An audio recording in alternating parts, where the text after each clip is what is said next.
এখন প্রশ্ন হচ্ছে এই রিটার্নটা আমাদের কখন দাখিল করতে হবে। 2026-এর অর্থ আইনের মাধ্যমে এখানে আমাদের একটা সুযোগ তৈরি হয়েছে যে রিটার্নটি আমরা সারা বছরের যে কোনো সময়ে, বর্তমান যে কারেন্ট ফিনান্সিয়াল ইয়ার, যেটাকে আমরা অ্যাসেসমেন্ট ইয়ার বলি, আপনি যে অর্থ বছরে আছেন সেই অর্থ বছরে এটাকে আমরা বলা হয় অ্যাসেসমেন্ট ইয়ার, আয় বর্ষের পরবর্তী বছর সময়কাল। আর সময় তো হবে ইনকাম ট্যাক্সের ক্ষেত্রে 1 জুলাই থেকে পরবর্তী 30 জুন। এই যে 12 মাসের একটি টাইম ফ্রেম আছে, একটি ফিসকাল ইয়ার আছে, এই আয় বর্ষের রিটার্নটি পরবর্তী অর্থ বছরে আপনি সাবমিশনের সুযোগ পাবেন।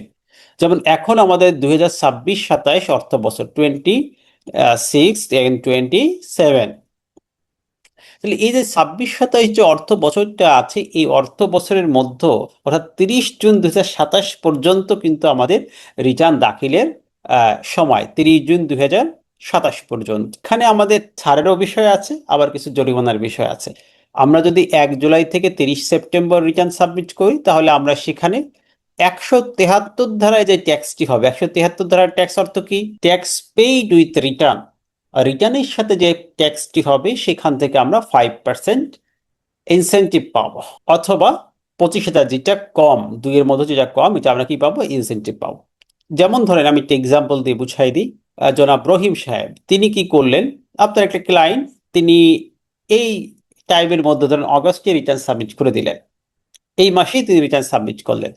তার 173 সেকশন অনুযায়ী ট্যাক্স পেইড উইথ রিটার্ন হচ্ছে 3 লাখ টাকা। এটা কিন্তু উৎসে কর না, উৎসে করের পরে যে টাকাটা রিটার্নের সাথে পেইড করতে হবে ওইটার উপর শুধুমাত্র ইনসেন্টিভ পাওয়া যায়।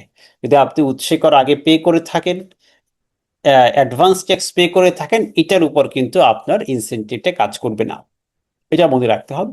তাহলে আপনার দেখা যাচ্ছে 3 লাখ টাকা পরিশোধযোগ্য, পেইড উইথ রিটার্ন, রিটার্নের বেসিসে 3 লাখ টাকা আপনাকে পে করতে হবে।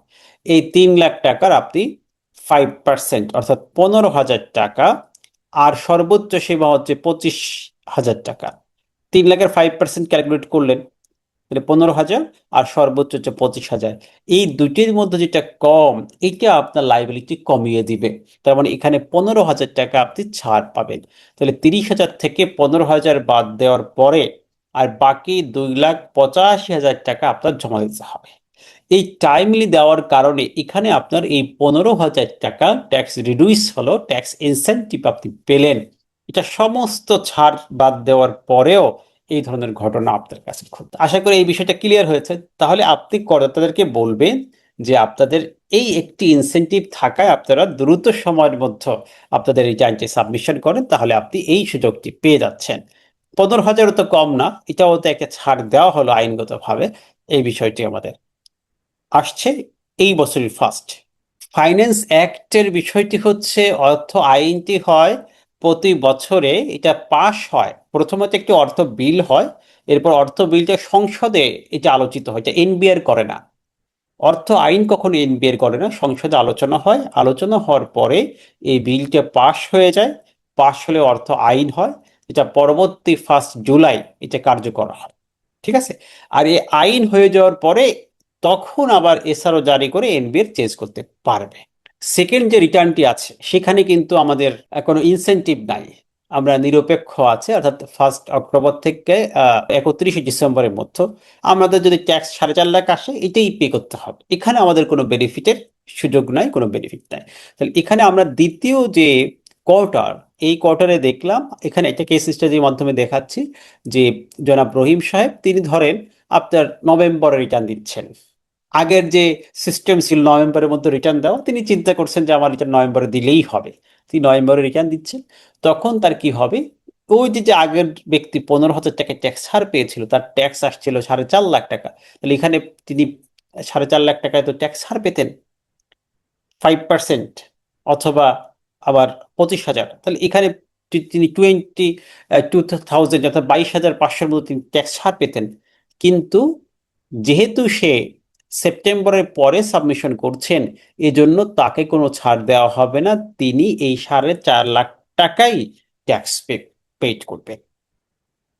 এবার তৃতীয় হচ্ছে জানুয়ারি থেকে মার্চ, এই যে থার্ড কোয়ার্টার আমাদের, এই থার্ড কোয়ার্টারের বিষয়টা কি, থার্ড কোয়ার্টারে হচ্ছে 2%, অথবা আমাদের এখানে বলা আছে, দেখেন এখানে 2% অথবা 3,000 টাকা, এর মধ্যে যেটা অধিক বেশি এটা আপনি করতে হবে। তার মানে ডিলে রিটার্ন সাবমিট করলে মিনিমাম 2% বিলম্ব ট্যাক্স আরোপিত হবে। ধরা যাক আপনার ট্যাক্স হয়েছে 50,000 টাকা রিটার্নের সাথে, আপনি রিটার্নটি দিচ্ছেন ফেব্রুয়ারি মাসে, মার্চের মধ্যে, তখন আপনার কি হবে, এই 50,000-এর উপর 2% হচ্ছে মাত্র 1,000 টাকা, আর মিনিমাম আমাদের আছে 3,000 টাকা। তাহলে আপনাকে এই 3,000 টাকা অতিরিক্ত পে করতে হবে। আপনার ট্যাক্স লাইবিলিটি 50,000 ছিল, সেখানে আরো 3,000 যোগ হয়ে আপনার টোটাল 53,000 টাকা ট্যাক্স লাইবিলিটি ক্রিয়েট হবে। তাহলে দেখেন, আপনি করদাতা হিসেবে একটু সচেতন না হওয়ার কারণে, রিটার্নটি দিতে বিলম্ব করার কারণে আপনার ট্যাক্স লাইবিলিটি অটোমেশনে বেড়ে যাচ্ছে, 3,000 টাকা বেড়ে যাচ্ছে। আর যদি দেখা যাচ্ছে যে আপনার ট্যাক্সের পরিমাণ আরো বাড়তো, দেখা যাচ্ছে ট্যাক্স হয়েছে আপনার 5,00,000 টাকা, তাহলে 2% হয়ে যেত আপনার, তাহলে কিন্তু আরো বেশি বেড়ে যেত, দেখা যাচ্ছে আপনাকে 10,000 টাকা অতিরিক্ত দিতে হচ্ছে। সো আমাদের করদাতা হিসেবে সচেতন হওয়া দরকার, যাতে আমাদের ট্যাক্স লাইবিলিটি আমাদের কমে, না বাড়ে। একইভাবে যদি আমরা আরো ডিলে করি, একদমই অ্যাসেসমেন্টের শেষ অংশে, চতুর্থ কোয়ার্টারে এসে আমাদের কিভাবে ট্যাক্স ক্যালকুলেশন হয়, ধরেন আপনার 50,000 টাকা ট্যাক্স ছিল, এটার মিনিমাম 5%, 2500 টাকা, আর মিনিমাম ন্যূনতম 5,000, যেটা বেশি এটা দিতে হবে। তাহলে আপনার ট্যাক্স লাইবিলিটি ছিল, খেয়াল করেন, 50,000 টাকা আপনি দিয়েছেন জুনে এসে বা এপ্রিলে এসে, 25শে জুন দাখিল করছেন একদম শেষ প্রান্তে যে, তখন এই 50,000-এর 5% আছে 25,000, আর মিনিমাম 5,000, কোনটা বেশি?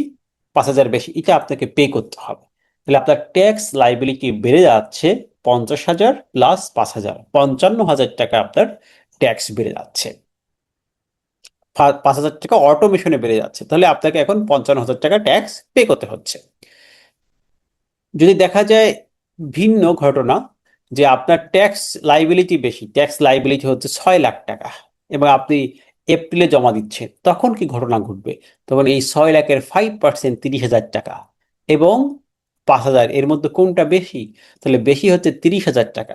তাহলে আপনার 6,00,000 টাকা ট্যাক্স পে করতে হবে, এটার সাথে অতিরিক্ত ট্যাক্স 30,000 পে করতে হবে। তাহলে টোটাল আপনার ট্যাক্স দাঁড়াবে 6,30,000 টাকা। এটি আপনার জন্য বার্ডেন হয়ে যাবে, করদাতার জন্য বার্ডেন হয়ে যাবে। এই জন্য আপনি যত দ্রুত সম্ভব রিটার্নের জন্য প্রিপারেশন নেন, রিটার্ন সাবমিশনের জন্য চেষ্টা করেন, তাহলে আপনার ট্যাক্স লাইবিলিটি কমবে।